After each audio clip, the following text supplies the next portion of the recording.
To lead our discussion today, I'd like to introduce you to the session moderator, Lisa Massey. Lisa became a dedicated advocate after her diagnosis with a primary immune deficiency in 2003. After graduating from college, her career has been focused on operations process improvement, constituent engagement, and capacity building. She currently works on Medicare value-based payment programs and policy with the academic health systems and teaching hospitals at the Association of American Medical Colleges, using her experience with a rare disease to inform her work on patient engagement and care coordination initiatives. She lives in Northern Virginia with her husband Jason, son Levi, and dog Susie. And I will now turn it over to Lisa. Thank you so much for joining us. I want to thank Heidi for the introduction and say hello to all of you. Thank you for joining us today.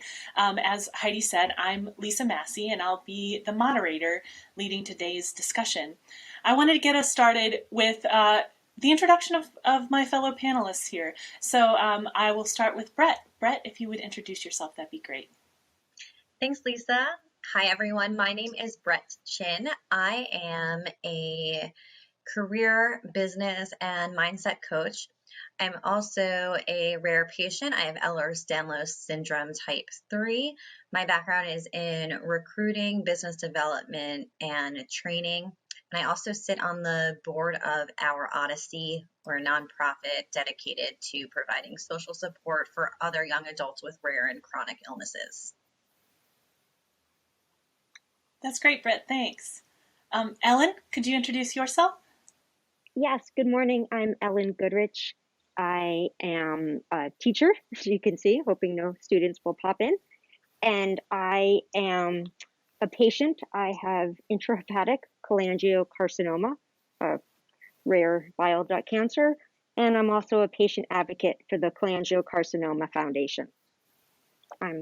Most important, I'm a mom, and I have 3 amazing boys. My oldest son is graduating from the Naval Academy next week, so I am overwhelmed with lots of gratitude. So thank you. That's very exciting, Ellen. Yes. So let's get things started. So, you know, one of the things that I hear often from fellow patients across rare disease states, it's about disclosure.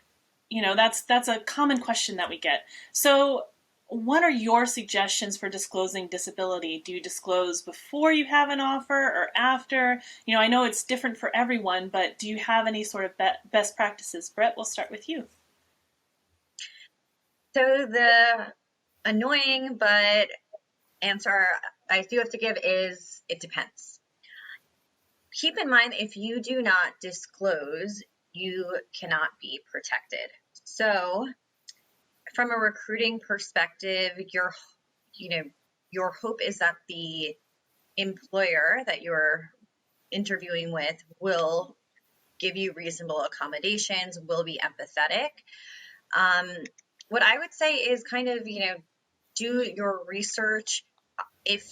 And there should be, if it's an organization of a certain size, there should be a place in your application to indicate that you have a disability or need accommodation.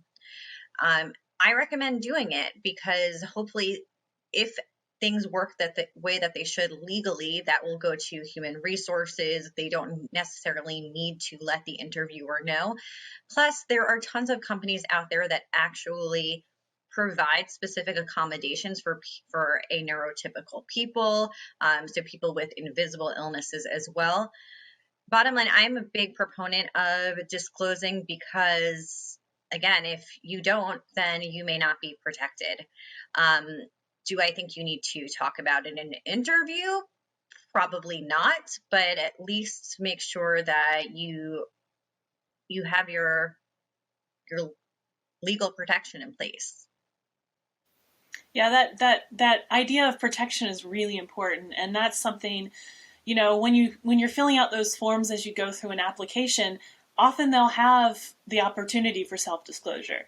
And I'm with you, Brett. Like, the first opportunity I have to disclose on those sorts of forms, that's when I sort of start the process. You don't often you don't have to tell them any specifics, but then should you need an accommodation during your interview process, you're more likely to be able to ask for one more easily if they already know. So, Ellen, have you had any experience with disclosure with your employer? I have not. I was diagnosed 2 months after I started at a new school district. Oh, wow. So, yeah, so I had moved to a different island. I live in a remote part of the world. And so I didn't even have a primary care doctor where I lived. So I immediately it took a little bit to get diagnosed, but I missed school right away and I didn't have enough accrued leave. I was able to bring my leave from the last school I taught at, but it wasn't enough. And so my experience was that teachers I didn't even know donated all of their sick leave to me. And it's been 4 years and they still donate to me. And I've not lost any pay for the time that I've missed. And I've done 2 radiations sessions in Seattle where I was gone 6 weeks at a time. So have found an incredible amount of support financially, spiritually, emotionally at where I call home, but where I work. But so I didn't have to disclose anything because I guess it happened after I was already hired. So how did you start that conversation, Ellen? Like, I've been diagnosed with this rare cancer. How did you start that conversation with your colleagues? Well, I live on there. I'm on a very small island. There's maybe 5,000 people here. There's one school. So people, once I had gone to the ER, and I just never kind of came home I think I came back to school for 3 days just to sort of get some lesson plans done. So people just stepped up. And at the time, I was given a pretty grim diagnosis. So it was more of, I think, this this notion came out that, oh, Ellen's really sick and we're not sure what's going to happen. So and again, living in an entirely new environment, I had a few friends, but I didn't really know a lot of people. And I think there was a host of, how can we help you? And I never felt worried about my job. I was worried about how am I going to financially make it if I had to go on FMLA, but I wasn't eligible for FMLA because I hadn't been at my employment for 12 months. So that was a big worry of mine, but the school just stepped up. I didn't even mention it. The HR person just sent out an email, and within hours, I had enough leave. As I said, I'm still using it, and it's been 4 years. That's really amazing. It is. Brett, have you had to start any of those conversations? You know, how do you tell someone, oh, by the way, I have this condition? Yeah, so when I was first diagnosed, I was about 30 years old, and I was in a small enough company that I had been there. I was one of the first people there, one of the top performers, and they had known something wasn't right because I kept having medical issues. But it's still, when I was diagnosed and I realized I had to make some changes to my lifestyle, it was still a conversation of, hey, I was just diagnosed with this and something has to change if I want to keep working here and you want me to keep working here. And they were very understanding. Couple of jobs since then were people that I knew, so they've known who I am, what I'm getting. However, there was one job that I took where it's a large Fortune 500 organization. I knew that my direct supervisor knew who I was, or a former client of mine, and she was very okay with me working remotely or doing different hours, but her supervisor was not and didn't know me. And I was just like anyone starting a job, I was an unknown variable. So that's when I chose to self-disclose. And then when I had the job, I went to HR and said, what forms do I need to fill out? What forms do my doctors need to fill out? And it ended up never really I never really had to have a conversation with the person who was above my direct supervisor, but I felt good knowing it was there. Also, with the people around me, my colleagues, people who weren't my direct manager, but maybe the people who had a dotted line, I was just very open about it and said, like, hey, listen, I have this chronic illness and I need to take care of this.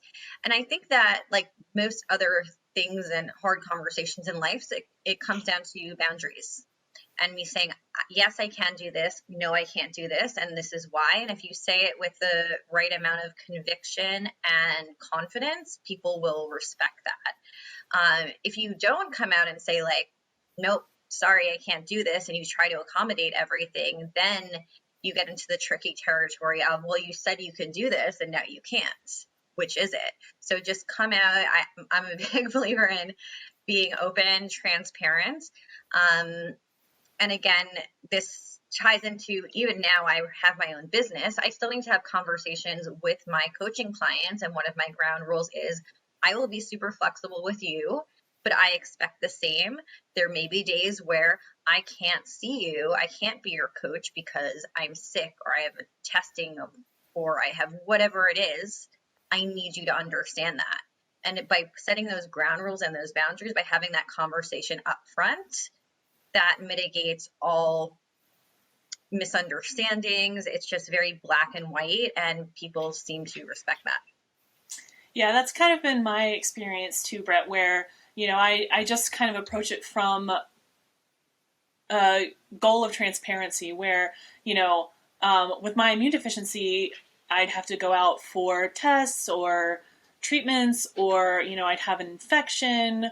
Or, during H1N1, prior to COVID, I was working from home during a pandemic before it was cool. And so, having already laid that groundwork, my boss understood that I wasn't trying to shirk. I wasn't trying to get out of something, but that I had this real need to actually stay home so I could avoid infection and things like that. So I think that level of transparency is really important. And I know, for me, having to have my medication delivered to my office was kind of a one of those, well, she gets this big white box that says must be refrigerated once a month. What's up with that? It kind of led to some interesting conversations, and so I've found that my coworkers have been very supportive, and they actually instituted my direct team instituted a if you have the sniffles you stay home policy, and if you can work, you work from home. If not, take a sick day. You have plenty of leave. No one's going to think anything of it.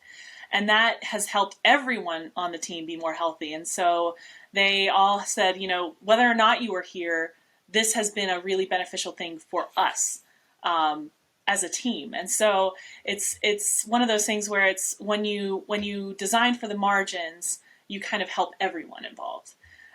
So, in talking about that sort of transparency, how do you handle those ongoing and recurring absences? When your health is inconsistent and your availability is inconsistent, how do you sort of manage that, Brett? Well, that's a great question. I did want to add one thing that you brought up a really great point about people saying, hey, if your team instituting a policy of if you have the sniffles, stay home. And it's really interesting because now in this new normal, that's like the rule. It's not the exception. If you feel sick, stay home. So I do think that's why I also feel privileged in some ways to be able to spread awareness and feel comfortable spreading awareness, because these are things that can help a lot of other people, and also people that aren't as vocal as I am or Trent. But anyway, how do you handle these ongoing conversations? Again, I think if you set expectations from the beginning, it's kind of like the under promise, over deliver of, hey, there are going to be days where I have tests, or I know for me, it was like, I have another surgery. I can't show up to this thing, or I can't be at this event. I need to take time off. That didn't come as such a surprise because I had said, like, this may happen. Also, I was just, again, I think everyone's comfort level is very different. I was pretty transparent. I can think of one particular surgery that had me out of the office for a week, and I had told my team, I mean, I actually worked with a bunch of guys, and this was my ovaries. And so I had to find a way to say like what it was without making people uncomfortable. And I was just like, here's the deal. Like, I'm having a surgery. I'm not comfortable talking and saying what it is, but anyway, I think it's just having the ongoing conversations, like with any relationship. If you are in communication and being open, then there's much less of a chance for miscommunication and mystery and people assuming things. Yeah, I think that's critical. So Ellen, have you had any sort of issues with managing those recurring absences? Because I know that you've had a significant ongoing burden of disease. I have, and I think I feel, again, very supportive at my workplace and with my coworkers. I think some of the anguish that I struggle with is the guilt that I have, that I maybe at times am not the best educator that I want to be. And sometimes I look back and I really thought, again, my first chemo, I stayed employed. I took the day and the next day off, but I went right back to work. And in hindsight, I should not have done that, but I was fearful because That's I was really a new intense, employee. Ellen. I didn't think things through, but Yeah. I'm a single mom. I have 3 kids, so I know I needed to stay employed mentally as well as financially. And I was really worried if I didn't, then I didn't think I could be fired. And it wasn't that I thought that, but I wanted to have some normalcy. I love what I do. I love the people I work with. So, and I felt for a while I just needed to be busy, because when my mind was idle, it could go to some darker places. And so that was healthy in some ways, but again, hindsight, I probably wasn't the best teacher I could have been, not feeling on top of my game. But that's what I worry, is that I'm letting my coworkers down if I'm not, when I'm not here, and trying to do lesson plans, and that I'm not the best performer I can be. And so I'm trying to manage that, but I'm finding that's more of a challenge for me. Oh, that's a huge challenge, I think, across the board.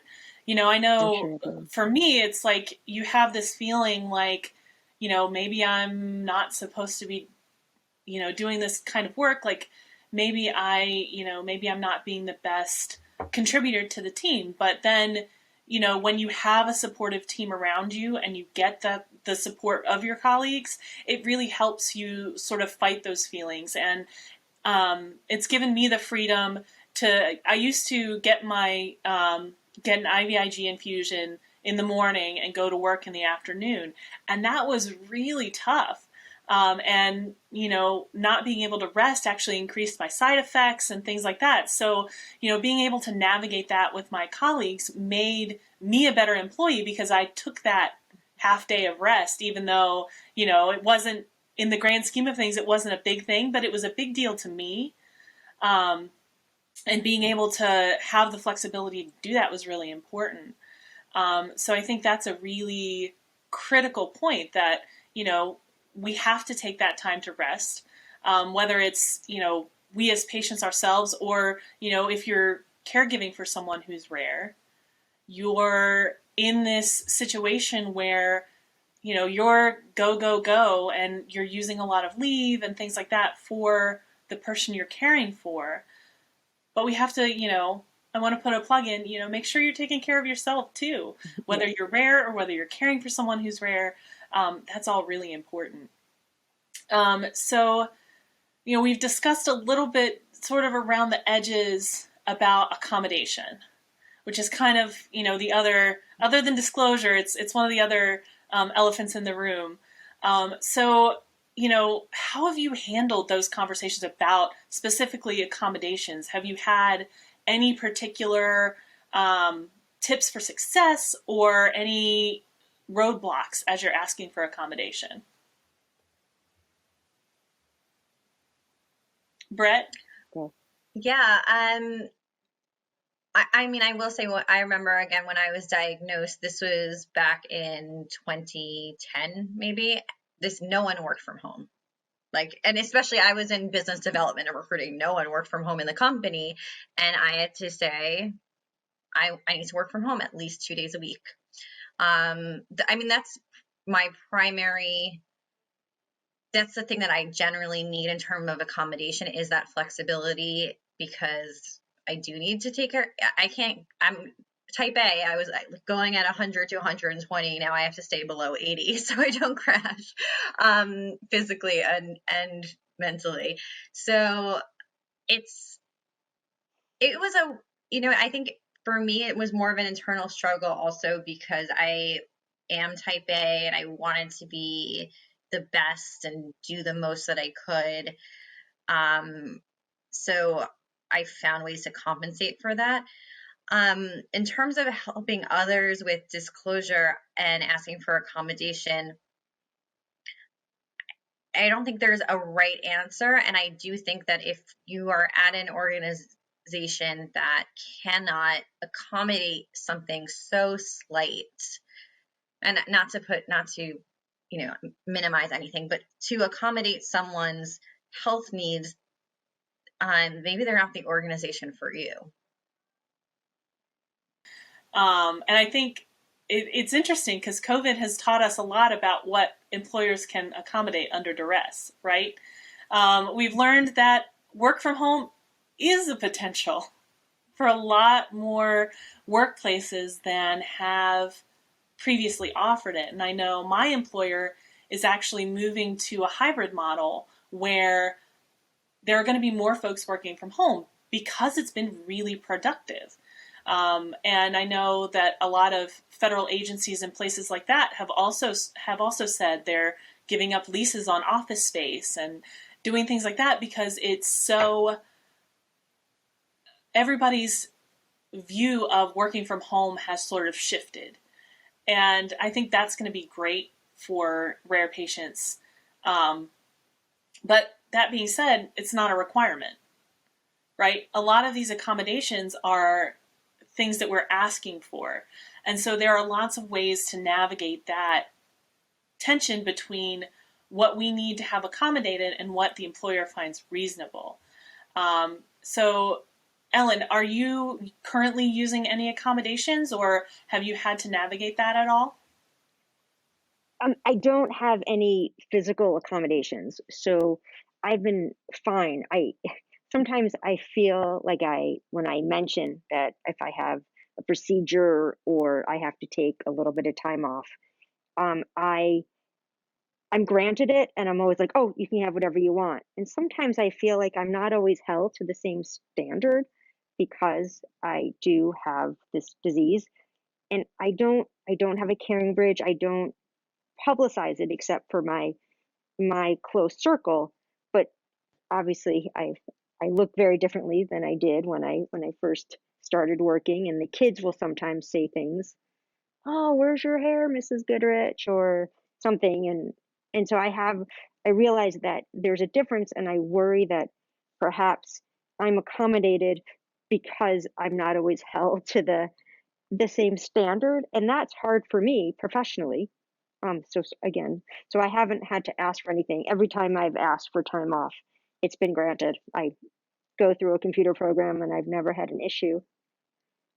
So I'm very appreciative, but also I realize, and kind of piggyback on something that you were saying earlier, is that I'm much more comfortable in myself now that I've been navigating this for a few years. So at the beginning, I only wanted to take the minimum time off because I wanted to prove myself. I'm in a new position. I want to prove I can do it, that my disease doesn't define me. And I don't think I was so totally conscious of all of it, but looking back, I was probably that way. And now I'm more comfortable and I realize I can say, oh, I'm having a hard day. I do need to stay home. And it was much easier working from home. I just came back to the classroom about a month ago.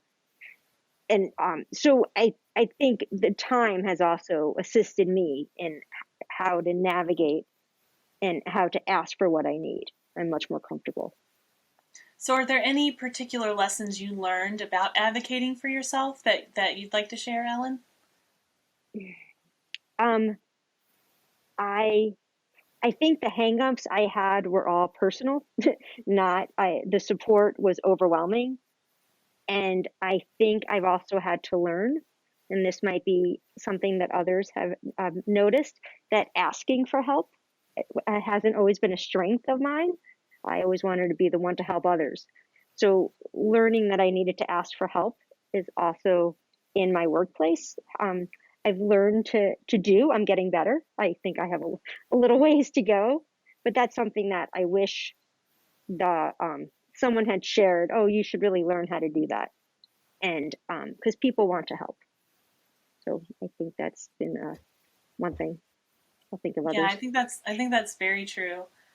Brett, do you have experience advocating for yourself, and what would you tell yourself earlier in your career about advocating for yourself? I have always, I think, advocated for myself because I think that health is so important. And if I'm not healthy, I can't show up and be my best for the company. But that said, I would tell myself, my younger self, and other people, when you do ask for help, and you should ask for help, do so with conviction. And it's, if you think of the optics of it, if someone were to come to you and say, like, hey, I kind of have this thing and I might need some time off,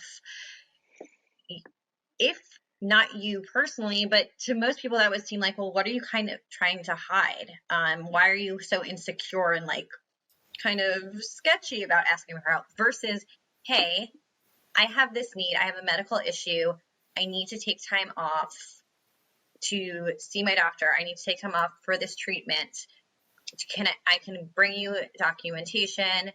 Can we discuss how we can make this work? Going with conviction, I'm advocating for myself, I'm standing up for myself. Just that confidence makes people more comfortable trusting you. It breeds trust. Yeah, I think that confidence is a really key piece because we often tell each other in the rare disease space, you have to advocate yourself with doctors and with in navigating medical situations, but I think that's also true in work situations. As you pointed out, Brett, like you have to be convicted about what you're saying. You have to say, I have this condition, and if you don't want to disclose what that condition is, that's fine too. You don't have to. You can always say, I can get further documentation from my physician, and your doctor can write a note such that it protects your privacy in ways that you can ask them to help, lay out what those accommodations might need to be, or what specific roadblocks may come with your condition or the condition of the person that you're caring for. So, go in with a sense of I'm a I'm a good employee. I'm worth having, and I'm worth accommodating. And I think that to me has been how my mindset has sort of shifted, is like I'm much more likely to think, you know what? I'm good at my job. I'm a great colleague to have. I'm dedicated, I'm accountable, and I have built this level of trust that I'm able to say, hey guys, I need this. And no one bats an eye. No one questions it because I've built that relationship. And Brett, you mentioned building those relationships with colleagues. And Ellen, you've said, you've got this great supportive network. And that all comes in part because we are good employees and we are worth having around, and that's something that you need to remind yourself that, if someone is not going to accommodate you, then find somewhere that will. I know that's easier said than done, but it's also an important thing to know. Like, don't diminish your value.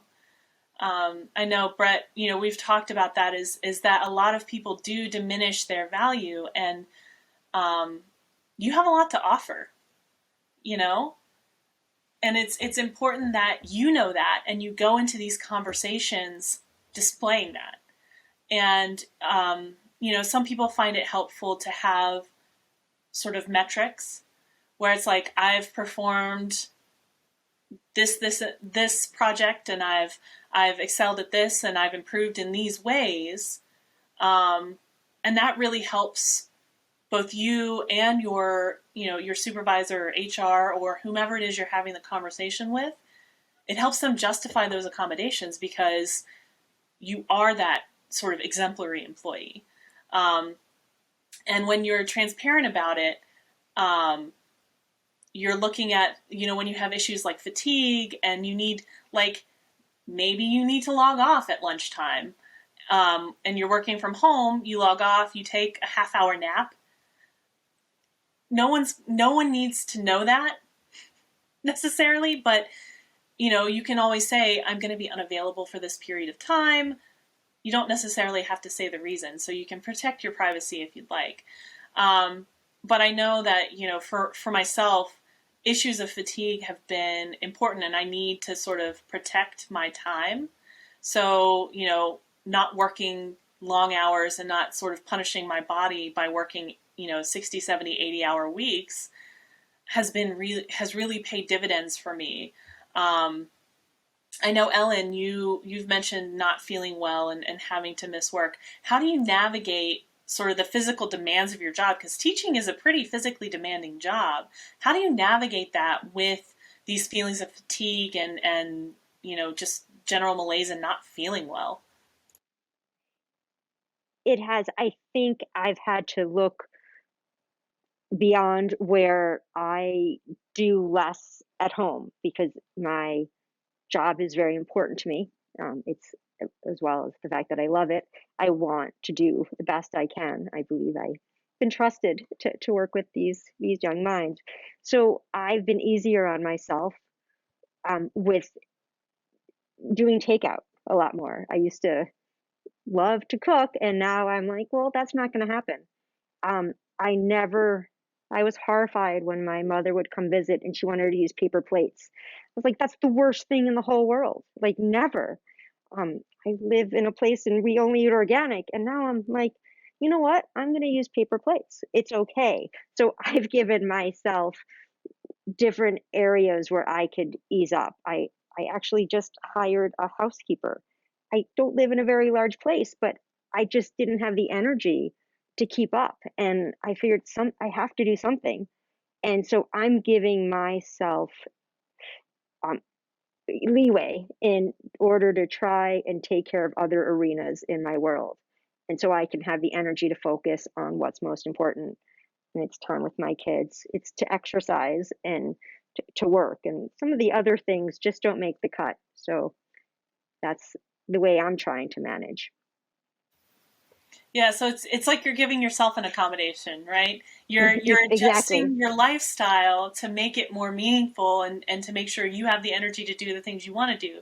Because, scrubbing your floor is not as important as spending that time with your kids. And that's totally, totally understandable and definitely a really good idea to sort of negotiate that for yourself in your downtime. Brett, how have you navigated those issues of fatigue and not feeling well in the workplace? Well, I mean, I started my own business, so but that just for me, that doesn't stop me from feeling fatigue.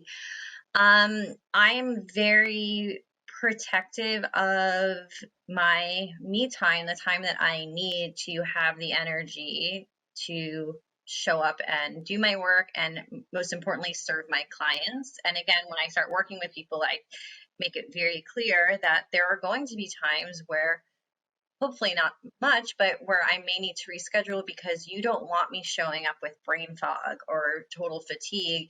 I'm not a good coach then. So I am mindful. I block out time on my calendar that no one can touch, no one can schedule on. Same thing. I also love to cook, but there are lots of times where it's just like, well, we're going to do takeout this week because I know I have a lot of work to get done and I've got to focus my energy there, or I know I've got a ton of meetings, so I know that's where my energy is going to go. we also will be getting a housekeeper as well. Yeah, I think it is giving myself some grace, giving myself accommodation, and having boundaries in all areas of your life. So even with myself, of all right, I know you want to keep working, but what does that mean for you tomorrow? Yeah, what is that gonna cost you if you use up your energy today? What does that cost you for tomorrow? And I find that, you know, both at work and at home, it's been important for me to acknowledge my limitations, um, because everybody's got limitations, whether they have an illness or not. It just they have limitations at different points. And so, you know, you both mentioned getting someone to help with the housework. That's important. You know, we have a lawn service that mows my yard, my um, you know, and that's something that I don't have to do and my husband doesn't have to worry about. And, you know, those kind of things are really important when it improves your quality of life overall. You have more to give to your professional life. And that's really important. So, Brett, you mentioned that you have started your own business. So I know that that's a really difficult thing to navigate when you're, you know, n of one. You are the person who is doing the work. So how were you able to start your business? Like, are there particular tips, because you're also a coach? You know, are there particular career paths or tips that you have for someone who may want to start a business, or who's looking for a career path that may be more rare friendly? Yeah, great question. So I coach, really, I do a couple of things in my coaching business. I do one-on-one career coaching, but I also coach other business owners who want to start their own businesses. So this is what I do. You have to understand it's work. It's just, the difference is it's work for me that I find very fulfilling. I'm my boss, but I'm also my employee. Um, so, but that said, I delegate things. You know, when you are busy enough, you have to do that. So I have someone that manages my social media. I have someone that edits my presentations for me. It is very important to ask for help. I had a coach myself to help me get started. Coaches need coaches too. So it is very important to ask for support. Also, if you are doing something that you love, that aligns with your purpose, first of all, make sure you figure out what your purpose is. It's very rarely an actual job. But what lights you up every day? If you can do work that aligns with that, again, it's still work that you have to do, but it's not going to feel like, oh, this again, I have to get out of bed to do this. It's just going to be more natural, more inspired. So, and then second, the last part is, you got to show up for yourself every day. You can't just say, I'm going to launch a business, I'm going to post for a week, doesn't work, all right, I'm done. Or I'm going to go for a couple months, doesn't work, I'm done. The best CEOs, the people who stick around, are disciplined. They know they're making certain choices every day, and they show up every day for themselves without fail. Yeah, that's really important, showing up for yourself. I think that's sort of a through line through this conversation, is, you know, that concept of transparency, that idea that we need to, you know, advocate for ourselves and show up for ourselves is really key. I think from my perspective, you know, there aren't really a whole lot of career paths that are closed entirely to someone who has a rare disease. And so, you know, being open to being flexible about what that path looks like, I think, is probably my best advice. I was a theater major, so I can't I can't really say, you know, don't go into the arts, don't do this, don't do that, you know, because that's not, I think, healthy. I think it's much more healthy to embrace what you're passionate about. And my theater degree, through various sort of side turns and because my degree was in production management, and so that lends itself to program management, and the aspects I liked of production management came across in that project management, program management focus. So think about the things that you love and how you do those things, and the how you do those things may be where your career lies, because the hows are sometimes the most unique aspects of your approach. So Ellen, what led you to teaching, and how has that sort of changed since your diagnosis? Well, I have worn quite a few hats, but I've only been teaching about, I think, 8, 9 years. So it sort of was a later occurrence. I spent a lot of time staying home and being with my kids. And when certain things shifted, I decided I wanted to go back and teach. And I'm very grateful. I love all of this. I think what I'm truly grateful, again, every single day. But there are times where I sort of realize that having a rare diagnosis, it takes things away. And I'm trying really hard not to focus on what I've lost. But I feel like I had thought, well, maybe I would go for my administrative degree. I've been a mediator for a long time, and I really love that form of communication. And I thought, well, I could bring it, but I also realized, well, I can't go for my doctorate. Like, I have to stop where I am, and because I don't always know about a lot of forward thinking, but also that's been sort of what this disease and being rare has taken. And sometimes I feel like there are parts that it has taken. So I'm trying to shift and say, what I still have and what I still can offer, and bringing that. And Brett, I loved how you said, well, I need to do for me and what I bring. And so thank you for that, because I think I needed to hear that, because there are times I feel like, what have I lost? Because I know we haven't really talked about, well, you don't look sick. You look fine, so of course you can do your job spectacularly, because you don't seem like you have a challenge.